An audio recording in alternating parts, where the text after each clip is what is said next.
It's about history, policy, and impact. A new perspective on current affairs, bringing experience, insight, civility, and scholarship to the urgent issues of today. It's about our past, present, and future. Your host, Pulitzer Prize-winning author and journalist, Douglas Blackman. From the University of Virginia's Miller Center, this is American Forum. Welcome back to American Forum. I'm Doug Blackman. America is struggling through a bitterly divided time in which discussions about our national leadership, especially of the president, are consumed not with careful thought and competing ideas, but acrimony, hostility, and defensiveness, more so than at any time in recent American history. A lot of that obviously is about the improbable election of Donald Trump. It's no surprise that the president has been unable to consolidate broad support after losing the 2016 popular vote by a considerable margin and winning the office on a technicality of sorts. His performance on a number of fronts has only added to the sense among a strong majority of Americans right now that the president may not be up to the task of handling the severe issues that face the nation. But is the current crisis around the presidency unique to Donald Trump? Or the weird result of a flawed 250-year-old constitutional mechanism that awarded the office to him rather than the candidate who, by the numbers, was preferred by the majority of Americans? Our guest today says it's all much more complicated than that. Jeremi Suri is a professor of history at the University of Texas and the author of 9 books on politics and foreign policy. He's just published a new and important volume entitled The Impossible Presidency: The Rise and Fall of America's Highest Office. In the book, he argues that the complexity and size of our government and the scale of the domestic and international challenges facing the nation have simply overwhelmed the office and left the American people so viscerally unsatisfied with our national chief executives that the election of ultimate outsiders like Donald Trump stems partly from a rejection of the office itself. To fix that, he says we have to find a way as a nation to fundamentally redefine the most powerful position in the world. Thanks for being here. Thanks for having me on. So your book, even though some people would say, people who are critics of President Trump, would say this book must have the title of The Impossible President as opposed to the presidency. But it's really not about Donald Trump. It's about the history of the office, how it has changed over time. And let's start with that, because your subtitle is The Rise and Fall of America's Highest Office. But tell us about the rise. What do you mean by that? Well, the presidency begins as this largely vague and unformed office. The founders could not agree on what the president would do. And in fact, they assumed that the House of Representatives would choose the president. Their vision was that every big state would nominate a favorite son. The favorite son would be chosen by electors in that state, and eventually the House of Representatives would have to decide. That, of course, rarely happened. Over time, the office has grown as those in it, from Washington to Jackson to Lincoln to Theodore Roosevelt to Franklin Roosevelt, expanded the powers of the president to serve the needs of American society in different moments. So with Lincoln, it's not just winning the Civil War, it's creating the infrastructure for a modern capitalist economy. With Theodore Roosevelt, it's creating a set of progressive reforms that manage that economy. And with Franklin Roosevelt, it's healing the hard edges of that economy and mobilizing a society across class and race for warfare. And for 150 years, this vague office, because of its vagueness, is able to grow and serve the needs of the public. That's the rise of the office. There's more to the story than just how the New Deal and the creation of this modern state with some modern social security systems built into it, however one feels about that, but the invention of this truly modern government. But yes, all along the way, you talk about Jackson as well, the way that the presidency is elastic enough to go from, I think it's about 1.5 pages of text in the Constitution, of which only maybe a paragraph defines the presidency. Right. And you go from that into this very different kind of office, but always in tandem with the way the economy is evolving, and the presidency seems to be up to the task of this evolution. Well, one thing I certainly learned studying the presidency closely is for our first 150 years, we have a remarkable range of individuals in office. Few of them are geniuses, and they're all flawed, deeply flawed. But they're also men of enormous talent, and here's the really important point. They're men who, once they're in office, really believe it is their job to serve the whole country.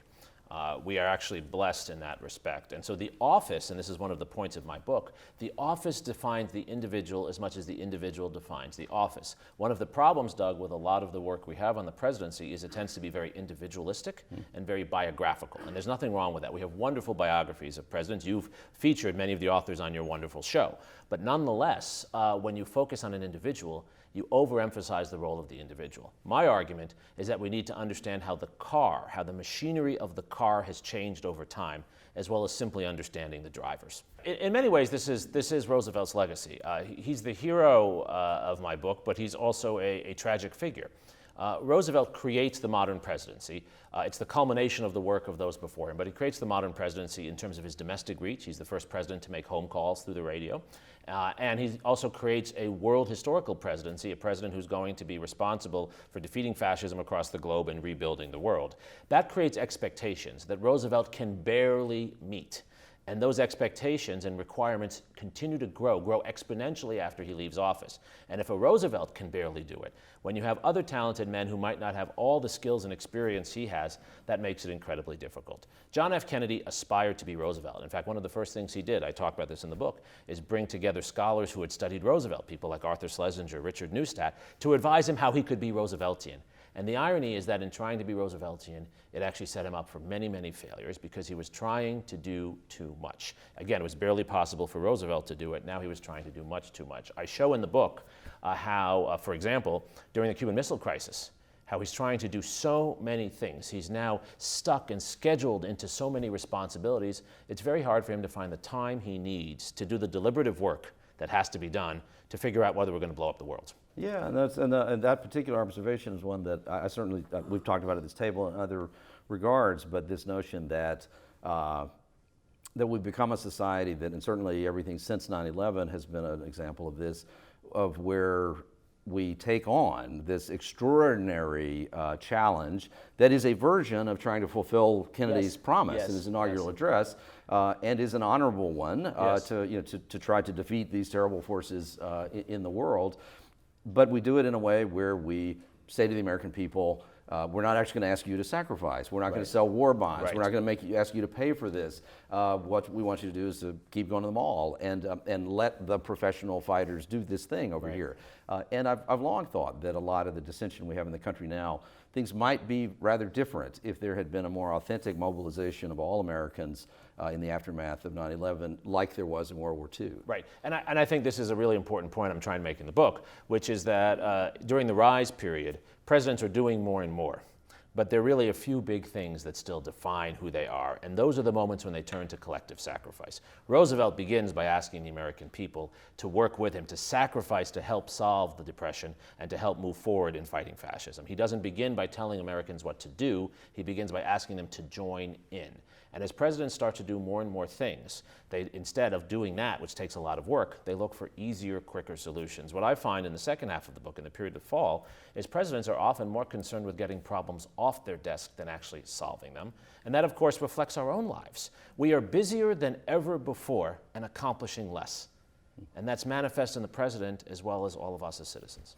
And you write, in reference to Kennedy and Johnson, you write, Johnson and Kennedy ultimately, over the course of this decade, their decade, Johnson and Kennedy were unable to rise above their crises and congested calendars. And that's something you come back to over and over again. Above their crises and congested calendars, a turning point when the power of the modern executive grew almost unmanageable and certainly unsatisfying for leaders and citizens alike. We have spent a lot of time studying presidents, but one set of materials we haven't spent a lot of time on are their calendars. How do they organize their time? We have every day of every president's administration going back to Herbert Hoover. And so I spent a lot of time with these calendars, and what you see is really quite extraordinary. Franklin Roosevelt's calendar is not very full. And it's a handwritten calendar. Missy LeHand writes things in. There's a lot of time for him to think. There's a lot of spontaneity. Kennedy is a turning point. From Kennedy forward, the calendars are typed up, they're organized by 15-minute intervals by a large staff, and presidents are less in control of their calendar, less in control of their time. And as you look at these calendars, you have to ask yourself, when on earth do they think? When on earth do they have time to actually deliberate on what they're doing? Lyndon Johnson's calendar for the day he sends American combat forces to Da Nang, March of 1965, is about 12 pages long. 12 pages, minute to minute, phone call to phone call. how on earth can we expect people to make big decisions in that environment? And so then we get out of the Johnson years, and then you fast forward, you focus next on Reagan, and another transformative president in many respects, though exactly what the transformation was is a point of some debate. But who comes into office with a very clear sense of mission. Again, an activist of his own, by his definition, but who then is consumed by a series of unpredictable events. Exactly, and the invasion of Grenada, the things that turned Iran-Contra, and a lot of foreign policy dimensions to all of that, and that. But then he ends up as this great negotiator with Soviet Union, or a great, in the sense of consequential, negotiator with the Soviet Union over nuclear weapons, becomes very genuinely concerned about the danger of a nuclear holocaust, and you say he restored a historic veneer, that he did bring back this sense of importance and power of the presidency, but again, behind the curtain, it's a somewhat different story. Precisely. Reagan was one of the most interesting chapters for me to write. I had read a lot and even written a lot about him, but again, going back to the primary materials, you see so much new. What's extraordinary about Reagan is he comes into office understanding this problem. I think what I've argued, what we've talked about, he actually understood. His goal was to make the president less of a micromanager and to focus on a few big things. But what happens over his presidency is he gets pulled into more and more. It's as if he's trying to drive the car one way and the car pulls him in another direction. And very quickly, you find the machinery of government pulling Reagan into a set of illegal activities that he knows about, that he should be held responsible for, but that are not places he expects that he's going to end up. And that defines his presidency as much as anything else. I think it's overwhelming evidence that even when you're trying to liberate yourself from the incredible responsibilities of the office drags you in, which is why I think we need to talk about reforming the office, not looking for Superman to solve the problems. But then after that, through the Reagan era, and then even more so under Clinton, the government does in fact get quite a lot smaller. And so the advocacy for the shrinking of the government as a response to the deficit is actually another way in which the job of the president is getting more and more complicated and congested. Absolutely. But the power of the government to actually, as a force in the economy and the society, is actually getting smaller. This is a great point. One way to look at it, and I try to talk about this in the book, is that there's a lot of power the president has, but the power often doesn't match the responsibility. And we can see that in foreign policy as well. President Obama had enormous capabilities, scary capabilities to kill people, to assassinate people, and he did around the world. But he was called upon to actually bring stability to the Middle East. And so you can assassinate people, but it's not really clear that that's actually making the region more stable. So there's a disconnect there, which is part of the complexity of our system, but it's something we don't talk about because we focus on the individual, and we assume the individual will figure that out. My argument is that, in fact, these are structural problems that individuals will not figure out. We need to change the structure to match the needs. Form should follow function. The current era of the presidency, I think we would say, begins with the Clinton presidency, in which all of these forces you're talking about begin to catch up and begin to overwhelm and you have this great phrase you call Clinton and Obama magicians of possibility, which is not completely a compliment. It sounds sounds lovely, but it's not really a compliment. I'm glad it sounds lovely. But whether we like those individuals or not, I think we can agree that they are two people of great intellect and great charisma, and they had, which is how they became president. But it was interesting to me as well because I was a young newspaper reporter in Arkansas in the 1980s, and so I was telling someone yesterday, the day before, that I first met President Clinton in 1981, I think. Wow. And I would tell people in other parts of the country about this guy, or people would ask me about him, and I would sort of jokingly comment that in Arkansas, the governor is not really the governor, he's the mayor of the state. Absolutely. I think one of the real problems that Clinton and Obama both faced as enormously talented figures is that they got to where they are by always overpromising themselves. And that made them attractive to an American public coming out of the Cold War that felt, we needed some change, but we can't really talk about how to change the institutions. So we'll put these surrogates in there to do this for us. But of course, the institutions eat them alive, and that's what I talk about. It's not that they didn't have certain successes, it's not that they were bad presidents, but they far underperformed because it took them so long, and I try to show this, to understand how different it was being president from being governor of Arkansas or being a senator from Illinois. An obscure legislator. Yeah, right. it's totally different. One of the biggest challenges every president faces is they come into office, they have all this power, and they can't get anything done. And what do you do then, right? That doesn't happen to the mayor of Arkansas. That doesn't happen to a senator in that way. And so the expectations were so high, and as I try to show, they made a lot of missteps because they didn't understand how the system worked. And what happened then is that empowered their opposition. They already had. We have to be honest and say they confronted opposition for a number of reasons I describe in the book, including race and class. They confronted overwhelming opposition, but they also made it easier for their opposition in their small steps. Yeah, and that opposition takes on a character that's somewhat different. But it is the fascinating thing that there's always been this strange contradiction in American government that even someone like Bill Clinton, he's governor of Arkansas over many terms, dominates a decade of the history of that state. The budget is balanced for that state every budget. There's always a budget every year. The mechanisms of government, as is the case in almost every state, every year the budget is balanced in almost every place.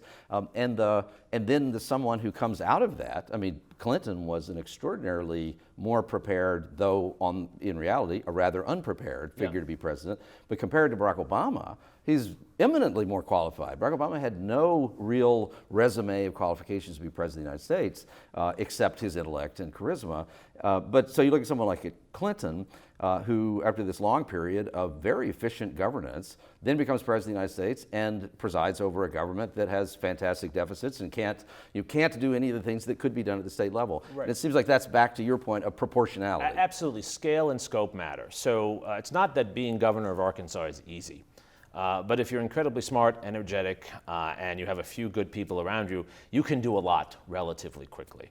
It's much more difficult because of the range of responsibility and the range of resistance when you're president of the United States. Clinton's effort to get beyond that was to use the same skills that worked in Arkansas, which did not always work in office. That's, by the way, why both Clinton and Obama actually become a lot better in their second terms, because it takes them that long to learn the system. But then the paradox is, once you're in your second term, you have a lot less leverage because you're not running again. So that brings us to President Trump.